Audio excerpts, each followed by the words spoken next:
प्रियदर्शकेभ्यः नमस्काराः। अद्य वार्तावल्याः विशिष्टे संवादक्रमे वयं साधितसम्पर्काः स्मः श्री वेङ्कटेश्वर वैदिकविश्वविद्यालयस्य कुलपतिना प्रोफेसर राणी सदाशिवमूर्तिवर्येण सह, यः विविधशास्त्रमर्मज्ञत्वं भजते, सहैव साहित्यशास्त्रनिष्णातः अपि एष महोदयः। महोदय, सर्वादौ अहम् अत्र भवन्तं नमामि, स्वागतं च करोमि वार्तावल्याम्। प्रवाचकप्रवरेभ्यः नमस्काराः, तथैव प्रियप्रेक्षकेभ्यः अपि नमस्काराः। धन्यवादः महोदय। संस्कृतवाङ्मये सर्वमस्ति एवं विधः कश्चन तत्र नाम विचारः अस्ति अस्मासु। तर्हि स्वतन्त्रता पदार्थविषये अपि वेदादिषु किमपि विशिष्टं विचारितं वा इति भवता कथञ्चित् दृष्टम् अथवा अनुशीलितं वा? गहनः प्रश्नः अयं, तथापि तावत् उत्तरं तु लभ्यते वेदेषु उपनिषत्सु च। आदौ वेदेषु राष्ट्रीयभावना या वर्तते तस्य विषये तावत् ऋग्वेदे, यजुर्वेदे, अथर्ववेदे च उपलभ्यते। अत्र ऋग्वेदे अत्र अर्चन्ननुस्वराज्यम् इति प्रयोगः अस्ति। ऋग्वेदे विद्यमानः अर्चन्ननुस्वराज्यम् इति प्रयोगे स्वराज्यशब्दः तावत् पराधीनतारहित राज्यं स्वराज्यम् इति तावत्। अतः तत्र स्वराज्यत्वं तत्रापि उद्बोधितमस्ति इति अस्माभिः ज्ञातुं शक्यते। तथैव यजुर्वेदे अपि तत्र राष्ट्रे वयं जागृयामः पुरोहिताः इति प्रयोगः अस्ति। अत्र राष्ट्रशब्दस्य प्रयोगः सर्वप्रथमं यजुर्वेदे अस्माभिः द्रष्टुं शक्यते। एवमेव उपनिषत्सु यदि पश्यामः, अत्र चिन्तनीयः विषयः मोक्षः इति शब्दः लप्स्यते। मुक्तिः, मोक्षः इति। नाम पारतन्त्र्यं कदापि तत्र उपनिषत्सु अपि नेच्छन्ति अस्माकं प्राचीन ऋषयः इति ज्ञातुं शक्यते। अतः पारतन्त्र्यं नाम न तु केवलं तत्र दास्यप्रवृत्तिः, परन्तु समग्र सांसारिक बन्धविमुक्तिरपि ते इच्छन्ति। अतः तादृक् भावना, स्वतन्त्रभावना अस्माकं वर्तते। स्वाधीनत्वं ततः प्रभृति उच्यते एवं। स्वातन्त्र्यसङ्ग्रामम् आश्रित्य अपि नाम संस्कृतविद्वांसः, संस्कृतकवयः नाम तात्कालिकाः ये आसन्, ते किमपि विशिष्टं विलिखितवन्तः? स्वाधीनता सम्पादनार्थं योद्धारः आसन् सर्वे। अतः यदा ते सर्वेपि योद्धारः आसन्, तेषु तावत् गणनीयाः वर्तन्ते विनायक दामोदर सावर्कर् वर्याः वर्तन्ते। सर्वप्रथमं ते अस्माकं तत्र स्मरणे आगच्छेयुः। किमर्थमिति चेत् तैः प्रथमभारत स्वाधीनता संग्रामः इति नाम्ना कश्चन ग्रन्थः विरचितः, द फस्ट् वार् आफ् इण्डिपेण्डेन्स् इति नाम। तावत्पर्यन्तमपि सैनिकानां तत्र प्रतिघटनारूपे एव तत्र व्यवहारः प्रचलन्ति आसीत्। अतः तस्मिन् समये एतैः किमुक्तं, तत्र प्रथम भारत स्वाधीनता संग्रामः इति तावत् ग्रन्थः विरचितः। तत्र देशभक्तेः जागरणं तैः कृतं, तथैव तावत् तत्र पराधीनता निरासनं कृतं, तथैव सर्वेपि न तु केवलं सैनिकाः, विविध राजन्याः तत्र तस्मिन् संग्रामे भागं गृहीतवन्तः इति तैः उक्तम्। अतस्तावत् झान्सी लक्ष्मीबाई प्रभृतयः ये आसन्, तत्र ते पालकाः सर्वेपि न तु सैनिकाः इति तैः उद्घाटितमस्ति। अतस्तावत् प्रथमः तत्र स्वातन्त्रता अथवा स्वाधीनता विषये प्रयोगः कुत्र आसीत् इति चेत् तेषां ग्रन्थे आसीत्। ततः परं यदि वयं पश्यामः, द्वितीयः ग्रन्थः आनन्दमठः इति तावत् वङ्गदेशीय तत्र बङ्किमचन्द्र चट्टोपाध्याय महोदयैः तावत् विरचितः ग्रन्थः अयम् आनन्दमठः इति।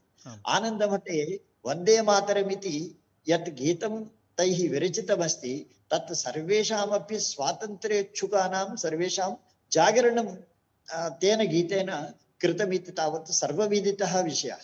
अतः इदानीमपि प्रातःकाले अस्माकं सर्वेषां तत्र मातृदेशस्मरणविषये, भारतमातुः स्मरणविषये वन्दे मातरमिति गीतेनैव अस्माकं दैनिकं तत्र जीवनम् आरभ्यते। अतस्तावत् तादृक् प्रभावः तदानीम् आसीत्, इदानीमपि आसीत्। तथैव तृतीयः विषयः यदि स्मरणीयः, आर्यन् इति वर्तते। तत्र बालगंगाधर तिलक महोदयस्य ग्रन्थः अयम्। आर्यन् ग्रन्थे तावत् एतैः स्वातन्त्र्यविषये अथवा स्वाधीनताविषये किमपि नोक्तं, परन्तु अस्माकं राष्ट्रं वेदकालादपि अत्यन्तं पुरातनं स्वतन्त्रम् आसीत् इति तावत् तेषाम् उद्घाटनम् आसीत्। तदर्थं भारतीयानां सर्वेषामपि प्राचीनता भारतीयसंस्कृत्यां वर्तते। भारतीयसंस्कृतेः मूलं वेदाः, वेदानां प्राचीनत्वम् एवं निरूपयामः। समग्रे विश्वे इतरदेशानाम् अपेक्षया अपि भारतदेशस्य अत्यन्तप्राचीनता वेदानां प्रभावात् वर्तते इति तैः तत्र उद्घाटितमस्ति आर्यन् इति ग्रन्थे। अतस्तावत् एवम् आर्यन् ग्रन्थः अपि अस्माकं स्वाधीनता बीजमूलं वर्तते इति वक्तुं शक्यते। एवं नैके ग्रन्थाः सन्ति, परन्तु उदाहरणार्थम् एतत् ग्रन्थत्रयम् अस्माभिः स्मर्तुं शक्यते। उत्तमं महोदय। अहं ज्ञातुकामः यत् राष्ट्रगतचैतन्यप्रबलीकरणक्रमे साधारणतः एवं यथा भवता उक्तं यत् संस्कृतविद्वांसः वस्तुतः नाम मूलभूताः कथञ्चित्, तर्हि अग्रिमकाले यदा हिन्दीभाषायाः अथवा अत्र दक्षिणभारतीयभाषाः याः सन्ति तासां तत्र ये कवयः सन्ति नाम आसन्, ते सर्वेपि कथं संस्कृतवाङ्मयस्य आधारं स्वीकृतवन्तः? अत्र यदि वयं चिन्तयामः, सर्वास्वपि भारतीयभाषासु स्वातन्त्र्यसम्पादनकाले सम्पादितस्वातन्त्र्यस्य उत्तरकाले अपि तावत् अत्र स्वातन्त्र्यपरिरक्षणार्थं स्वातन्त्र्यसम्पादनार्थं नैकविधानि गीतानि तथैव काव्यादीनि सर्वाण्यपि विरचितानि वर्तन्ते।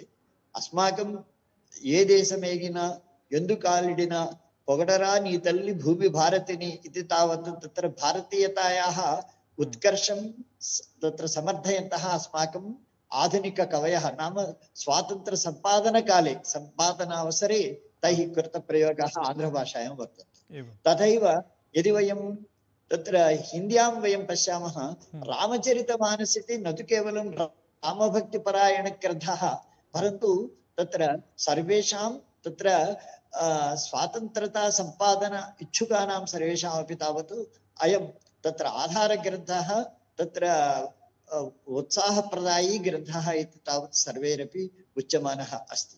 अतः एतादृग्ग्रन्थाः तत्र वर्तन्ते। तथैव स्वातन्त्र्योत्तरकाले अपि यदि वयं स्वीकुर्मः, संस्कृतज्ञैः नैकविधैः कविभिः तत्र कविवरेण्यैः सर्वत्र आभारतमपि तत्र नैकविधकाव्यानि विरचितानि सन्ति। भवान् स्वयं साहित्यशास्त्रमर्मज्ञः अथ तत्र काव्यमपि करोति, तर्हि स्वातन्त्र्यविषये किमपि तत्र श्रावयितुमिच्छति भवान्? कमपि श्लोकविशेषं यदि श्रावयति? शौर्यं सेवा च विज्ञानं समता विश्वबद्धुता नवकाव्येषु दीप्यन्ते राष्ट्रभावस्य रश्मयः इति श्लोकः मया समर्प्यते।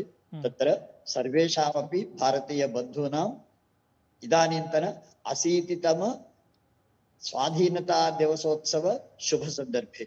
अस्तु, बहुशः धन्यवादाः महोदयः।